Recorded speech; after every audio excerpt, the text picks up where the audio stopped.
Salut à tous. Hello hello. Et bienvenue dans ce focus, un petit focus sur cette petite boîte qui s'appelle Sea Salt and Paper. C'est pas un jeu anglais, c'est un jeu bien français, c'est un jeu de Bruno Cathala et Théo Rivière, un sacré duo.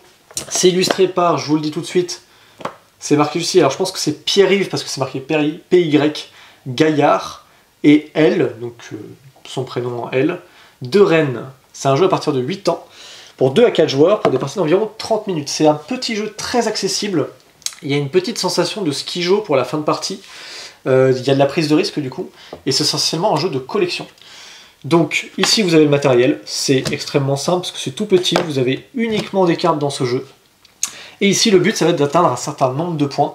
La partie justement va prendre fin en fonction du nombre de joueurs. Si vous êtes 2 joueurs par exemple, ça va être à 30 points. Si c'est 3 joueurs, c'est 35. Et si jamais vous êtes 4, ça finira à 40 points. Dès qu'un joueur atteint ce niveau-là, c'est lui qui gagne la partie. Du moins celui qui en a le plus. À votre tour de jeu, c'est extrêmement simple. Vous n'avez pas commencé avec des cartes en main. Vous aurez uniquement une pioche au centre de la table, ainsi que 2 dés fausses que vous allez constituer en début de la partie. À mon tour de jeu, je vais suivre 3 étapes. La première, ça va être de piocher. La deuxième, ça va être de jouer des cartes si je le peux. Vous verrez que les cartes souvent se jouent en duo. Et la troisième, en fait, ça va être d'enclencher la fin de la manche. Et une partie dure un certain nombre de manches dès que la fin de partie est enclenchée. Donc, je commence mon tour de jeu. Là, par exemple, j'ai le choix entre piocher soit cette carte-là, donc la première de cette défausse, il y a toujours 2 défausses ici, soit cette carte-là. Donc j'ai le choix entre ça, ça. Et si aucune des deux ne m'intéresse, je peux piocher 2 cartes ici. J'en conserve une en main et je défausse celle-ci où je veux sur l'un des 2 tas. Hop. En admettant que le joueur suivant, par exemple, pioche ceci, le joueur d'après, s'il pioche là, il n'a pas le choix. Il est obligé en fait de jouer l'une de ces 2 cartes pour constituer la nouvelle défausse. Il faut toujours qu'il y ait 2 défausses en fait dans le jeu. Voilà. Donc ça c'est pour la pioche.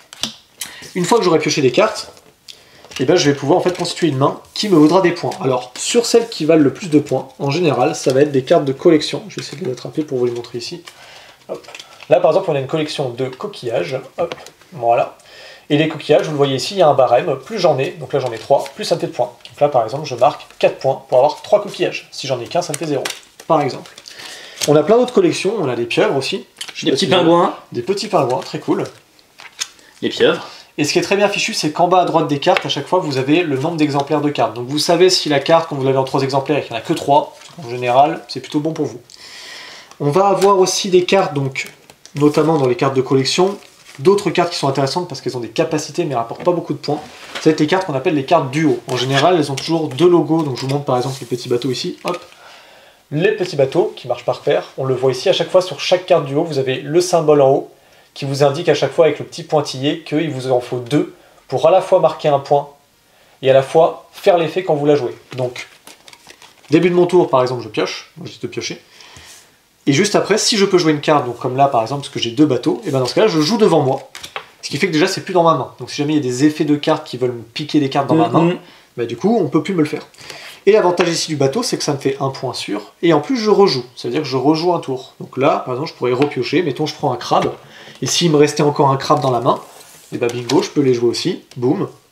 Et maintenant je fais l'effet du crabe, je vous donne l'effet rapidement, hein. Vous allez chercher une défausse, celle de votre choix, sans la consulter. Je rappelle que les défausses, on ne peut pas les consulter à aucun moment. Ça c'est terrible, il faut faire appel à sa mémoire et c'est terrible. Quand on défausse des cartes, on les superpose à chaque fois. Mais là avec le crabe par exemple, je prends une défausse entièrement, je regarde celle qui me plaît, et puis je prends une carte, et je la mets dans ma main, et je repose la défausse comme elle l'était. L'avantage c'est que je suis même pas obligé de dire ce que j'ai pris. Donc si un joueur dit ouais t'as pris quoi dans la défausse, vous n'êtes pas obligé de répondre. Donc ça c'est le petit côté fourbe, on reconnaît un peu la patte de Théo Rivière et les pouvoirs font quand même énormément dans la saveur de jeu. Oui, effectivement. Heureusement qu'ils sont là et ça rend le jeu très fun. On peut se voler des cartes, on peut rejouer, on peut aller chercher des choses. Ouais.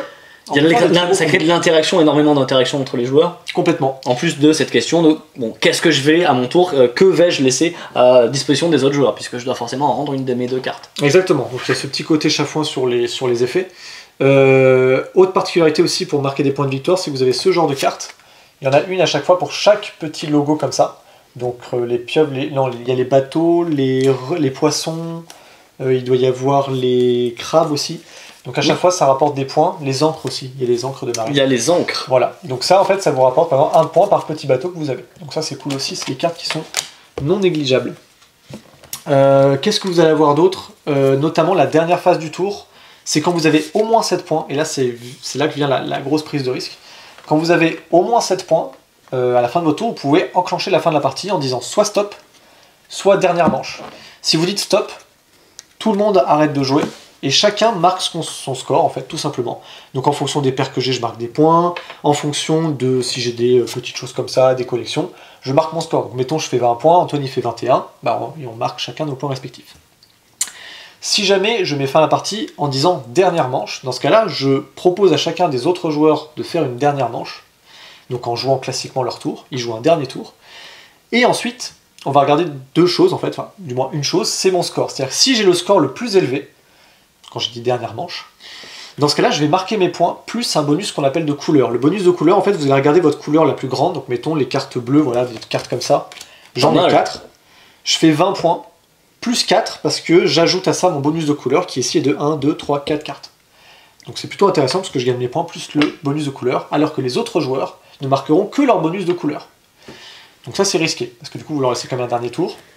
C'est risqué mais ça peut payer. Mais ça peut payer. Donc petit piment supplémentaire sur ce petit jeu de cartes. L'autre possibilité c'est que du coup un joueur, donc là c'est la première possibilité, c'est si du coup vous avez dit dernière chance, et que, enfin dernier... Qu'est-ce que j'ai dit? Dernière chance? Dernier tour? Dernière manche, me semble. Dernière manche, pardon, j'ai mélangé les trucs. Si je dis dernière manche, c'est que du coup, je suis le joueur à avoir le score le plus élevé ou qu'un joueur a un score égal. Du coup, je compte mes points plus le bonus couleur. L'autre cas, c'est-à-dire que si un joueur a un score supérieur au mien, strictement, dans ce cas-là, moi je ne compte que mon bonus couleur et les autres joueurs comptent leurs points plus leur bonus couleur. Ça pique. Donc là, ça pique. Il faut être certain, quand vous dites dernière manche, d'être sûr que lorsque les autres joueurs auront fini leur tour, que vous soyez du coup le joueur à avoir le plus de points de victoire. C'est là ce petit côté un peu skijo où on n'a pas envie de mettre fin à la partie tout de suite, mais que si on attend trop, on risque quand même de ne pas marquer plus de points que si on avait mis fin à la partie plus tôt. L'autre manière de gagner instantanément la partie, et non pas par rapport au calcul de points, c'est si vous arrivez à récupérer ces magnifiques sirènes. Donc les sirènes sont spéciales, déjà parce que si vous en avez à la fin de la partie, ça fera des points comme un bonus de couleur. Et vous choisissez pour chaque sirène, il y en a 4 en tout. Pour chaque sirène, si vous en avez 2, vous choisissez une couleur la plus grande, vous marquez 1 point par carte, et une deuxième, par exemple, si vous en avez 2. L'avantage, c'est que si vous avez 4 sirènes à votre tour, vous gagnez instantanément la partie, qu'importe les points. Voilà. Ça, c'est le petit côté prise de risque, c'est que parfois vous allez piocher, vous aurez une sirène, puis une deuxième, puis une troisième, et là, vous allez commencer comme moi à vous intéresser plutôt au pouvoir du requin et du nageur, qui en duo permettent d'aller chercher les cartes chez les autres joueurs. Exact. Ou d'aller chercher dans la pioche, un peu aussi dans la défausse, comme pour le crabe. Parce que là, pour le coup, il vous en reste plus que 2 ou une sirène, ça peut vous faire gagner instantanément la partie. Voilà, ça c'est la petite subtilité de ces cartes-là. D'où l'intérêt de pouvoir mettre fin à la manche. Si au bout de X tours, je vois qu'on a bien pioché des cartes et que moi j'ai toujours pas vu de sirène, je commence à voir des sourires se dessiner chez les uns les autres autour de la table, ça vaut le coup de mettre la fin à la manche parce que peut-être vous allez leur offrir des points, mais au moins on va redistribuer les sirènes et ça diminue la proba que les autres fassent une complétion et gagnent la partie comme ça sous vos yeux ébahis. Exactement. Voilà, ça va être vraiment important, d'où cette possibilité de dire stop ou fin de manche, voilà, pour mettre fin à la manche. Exactement. Le dernier petit point qui est un cas un peu particulier, c'est que si jamais personne ne déclenche de fin de partie et que la pioche est vide, il n'y a pas de décompte. Voilà. C'est le petit truc en plus qui fait que du coup on a envie de se dire ah mais s'il n'y a pas de décompte, là j'ai quand même 22 points, j'ai envie de me les marquer mes 22 points. Sachant que ça se trouve j'aurai peut-être un bonus de couleur avec. Il faut le lancer à un moment ou à un autre, il faut le lancer, cette fin de manche. C'est stupide au final de laisser couler, enfin à moins que vous ayez un plan derrière la tête, mais ça, vous avez souvent plus intérêt à un moment ou à un autre de dire allez stop, on met fin à la manche. Voilà, donc ça c'est une petite présentation, donc un focus sur Sea Salt and Pepper de chez nos amis de chez Bombix. Donc très très belle édition en tout cas parce que l'avantage c'est que contrairement sur certaines boîtes, des fois on achète le jeu puis on a les cartes avec un peu de vide au-dessus et on sait pas à quoi ça sert. Là l'avantage c'est que tout rentre impeccablement dedans. Vous avez petit format, le paquet de cartes et voilà, la boîte. Donc il n'y a pas d'espace, tout est compressé. Donc ça pour le coup, en petit format c'est très très chouette. Alors c'est très joliment, j'allais dire illustré, c'est pas forcément illustré en fait en termes de travail, c'est plutôt de la photographie et de l'origami. Et là le travail est super bien fait parce que si par exemple je vous prends 2 requins, les 2 requins n'ont pas du tout la même couleur en fond et surtout ils n'ont pas du tout la même posture aussi. Et toutes les cartes sont différentes, c'est-à-dire que même c'est magnifique. Si je prends tous les requins, ils sont tous différents, ne serait-ce dans le fond et aussi dans la couleur des requins, il y en a des plus clairs, les nageurs c'est pareil, il y en a qui sont un peu plus sombres aussi. Et le travail en fait sur la photographie et sur l'éclairage il est absolument incroyable. Donc je sais pas si de base ce sont des illustrateurs ou justement des gens qui font le travail plutôt dans la photographie. parce que là franchement le travail est vraiment somptueux, les couleurs sont vraiment incroyables. Et en parlant de couleurs, le jeu est aussi daltonien friendly, c'est-à-dire que sur les cartes vous avez des petits logos, ouais, juste, donc là vous avez le récap sur les couleurs, et donc sur une carte vous avez un logo, pardon, hop, qui est là. Ce petit logo là vous indique que cette carte là c'est un bleu clair. Voilà. Et chaque petite carte a un petit logo à chaque fois. Donc ça c'est très cool, le petit truc en plus qui fait plaisir. Bravo. Voilà, c'est la fin de ce focus. Et bien on se dira à bientôt chez Jeux des cartes Bordeaux. Bye.